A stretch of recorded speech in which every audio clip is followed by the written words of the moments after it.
Generación de acá de los muchachos y muchachas, y bueno, algo ya hicieron de historia argentina, así que esto sucede en los 90s en un colegio privado, de lo que se llama un colegio privado, que son colegios de curas, que algunos de esos colegios suelen ser más económicos que otros, y bueno, y esta es la historia que le pasa a unos muchachos de ese colegio de Liniers, que está situado al oeste de la ciudad de Buenos Aires. El cuento se llama Ismael.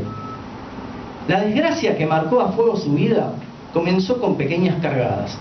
No le resultó nada sencillo apellidarse Ismael en un colegio católico, a nuestro querido amigo.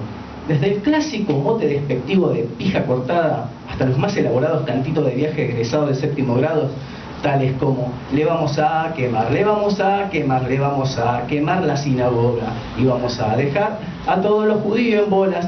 Para nada fácil apellidarse Ismael en un colegio católico, apostólico, romano y de tendencia militar en los primeros años 80. Así te llames Diego y seas hijo de argentino. Eras judío. Tus parientes más lejanos en algún momento de la historia habían matado a Jesucito, que si bien era judío, era un judío bien. Y eso no se perdona, sino más. Obviamente que los altos mandos del cole no te decían nada si descargabas un poco de tus hormonas preadolescentes contra un judío, mientras pagaras la cuota y no faltaras a misa. El viaje de egresados fue un infierno religioso para Ismael. Para colmo de males, los padres ya lo habían notado para seguir la secundaria en la misma institución. Hecho que no resultaba para nada ilógico, siendo el único colegio privado de precio irrisorio de todo el barrio de Mataderos. Como era de esperar, en primer año las cargadas siguieron. Frente a este tipo de insultos a Ismael no se le ocurrió medida más original que responder con violencia. Era alto, fornido y agresivo. El único problema era que eran 40 varones contra él. Por eso ensayó una segunda solución: averiguar sus raíces y recién, una vez ahí, aceptar su realidad sea cual sea. Para sorpresa suya, era descendiente de italianos, de padres y abuelos, aunque entre sus ancestros, y esto lo supo luego de arduas investigaciones familiares, había un tatarabuelo sirio o libanés, no tengo el dato preciso. Eso le dio la pauta de que era imposible que sea judío, más bien todo lo contrario, pensó. Entonces tomó la primera de la larga serie de decisiones osadas que marcaron su vida. Comenzó a leer el Corán y abrazó la fe musulmana, la de sus ancestros, según decía. Largas horas pasaba Ismael leyendo el Corán y tomando conciencia acerca de la situación de Medio Oriente, que de paso para esa época entraba en guerra por Kuwait. Sin embargo, Mataderos estaba demasiado lejos de la tierra de Alá y para sus compañeros de colegio él seguía siendo judío. Por eso no tuvo más opción que seguir recurriendo a la violencia física, la única respuesta que en ese momento resultaba efectiva. Ismael pasó así 5 años, encerrado en su fe y golpeando a cuanto muchachón se le ocurría llamarlo hebreo, hasta que poco a poco lo fueron dejando en paz. Sus puños cada vez más desarrollados en el arte de la pelea y determinados cambios en los hábitos de sus compañeros de aula oficiaron a favor de la paz. Conviene no olvidar que para ese entonces ya teníamos 17 años y más de uno comenzaba a salir a bailar y a conocer chicas, y eso hace que uno cambie. Por eso, entre que los más cancheritos andaban ocupados tratando de saciar sus instintos sexuales y los más reservados en la disyuntiva de elegir universidad para cuando termine el 5º año, poco a poco el conflicto Ismael pasó a ser un cándido recuerdo de años mozos, cuando todo era más hormonal y parecido a la infancia perdida. Eso fue para todos, excepto para Ismael y para el cura Parro. El cura no cogía ni tenía la cabeza en estudiar abogacía. Este había observado todo y conocía hasta el último detalle la mutación que se había operado en el pensar y en el sentir de esta oveja descarriada de su rebaño. Y en cierta forma le agradaba. Le gustaba porque sabía que odiaba al pueblo de David casi tanto como él. Por eso lo citó un día en su oficina. El motivo de la charla fue para felicitarlo por su evidente odio a los judíos y para hacerlo reflexionar acerca de su fe. En líneas generales le dijo que ya estaba bien con hacerse el turco y que bueno, que volviera a las raíces. Entre otras cosas, hacía años que no comulgaba. Pero Ismael no lo tomó tan a la ligera. Profundamente ofendido por la charla, comenzó una discusión que duró horas, donde convencido expuso las doctrinas de su religión. El cura hizo hasta donde pudo, y cuando no dio más, se limitó a saludarlo cortésmente como si de un feliz y plural diálogo abierto entre comunidades se tratara, y al día siguiente simplemente lo expulsó del instituto. Lejos de ensombrecerse, Ismael se sentía investido de una fuerza excepcional. La expulsión solo aumentó su fe y sus convicciones. Ahora solo se trataba de conseguirse un empleo que le permitiera ahorrar la cantidad suficiente para cumplir su anhelado sueño, viajar a Medio Oriente y participar en la Guerra Santa como un soldado de Dios. Obviamente, su familia puso el grito en el cielo cuando se enteró de que su hijo había sido expulsado del colegio poco antes de recibirse. Amén del consagrado escándalo familiar, fueron a la institución, tanto la madre como la abuela, a llorarle al cura de que por favor lo reincorpore. Pero no había caso. Era una decisión tomada. Ismael tenía prohibido proseguir sus estudios en tanto y en cuanto no se confiese y comulgue como un católico. En vano le lloraron y lo amenazaron al joven las desconsoladas doñas. Él se sentía musulmán hasta la médula y no iba a recular en su posición. Por eso quien definió el entuerto finalmente fue el padre. Visto y considerando que el muchacho no quería proseguir sus estudios y que en 2 meses cumpliría los 18 años, habló con los jefes de personal de su trabajo y el mismo día que se hizo mayor de edad, comenzó a trabajar de boletero en Metrovía. Era un puesto chico y hasta mal pago, pero pensó que serviría. Con eso se va a enderezar, Norma, convencida le dijo a su mujer. Vos quédate tranquila. Así fue que desde el primer día de trabajo Ismael solo se dedicó a ahorrar el sueldo íntegro con la firme convicción de usarlo para viajar a Irak, donde las cosas estaban que pelaban.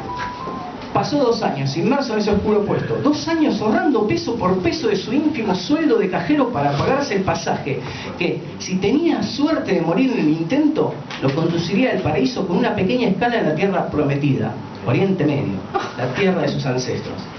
Pero no solo se dedicó a ahorrar dinero, no, la fe no se nutre de billetes, y eso lo sabía muy bien Ismael. Sus estudios coránicos le sumó un curso acelerado de idioma árabe, tanto para no llegar y tener que hablar en inglés, lo cual sería mal visto por sus compatriotas. Y en ese transcurrir monótono de los días, esperando cumplir la promesa, una mañana se le presentó frente a la ventanilla el pasaporte de salida, parado, con notable gesto de fastidio.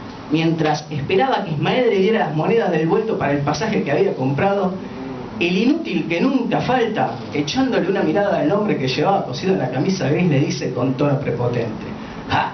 Vos sí que no pegaste una, cabezón. De paso que sos negro, tenés un apellido judío. El joven no lo pensó 2 veces. Sin decir una palabra, salió de la cabina, tomó el sujeto de la camisa y le propinó una paliza bíblica. Tuvieron que separar los 2 policías que trabajaban en el subte y 3 compañeros, un chofer, un guardia y la otra cajera.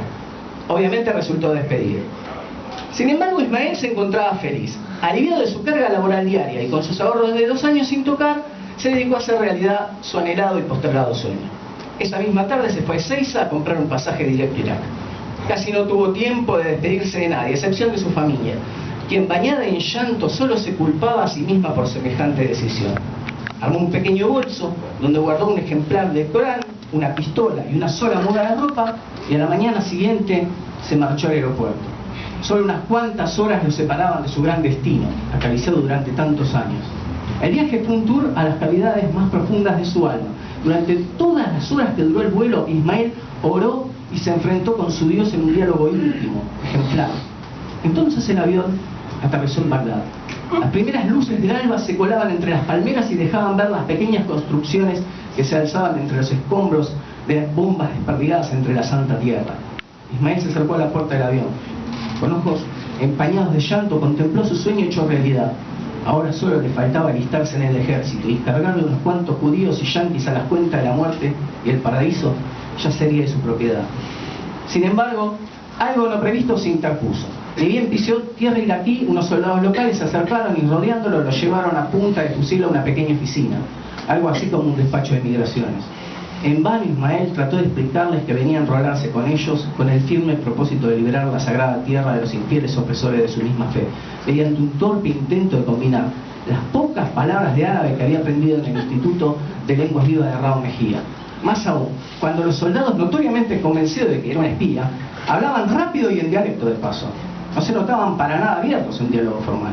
Menos aún, cuando Ismael, en un desesperado intento de hacerse entender, intercaló algunas frases en inglés y ciertas puteadas en el más llano castellano arrabalero.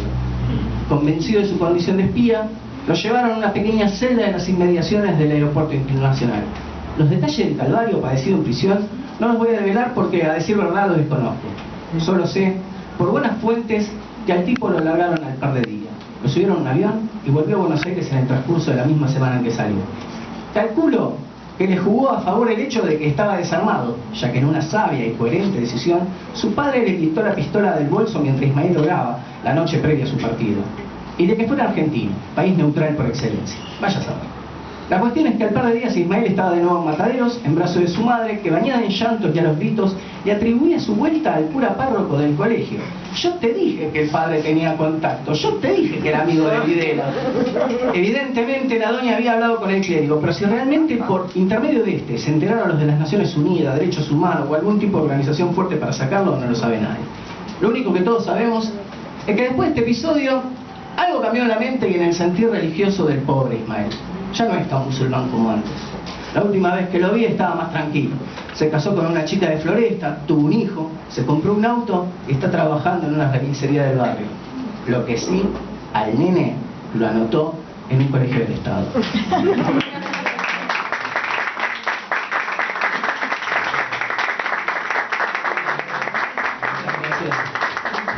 Acá somos mayoría judía, te cuento. Bien, te la cuenta. Buena salida. Buena salida. No, yo quería proponer por si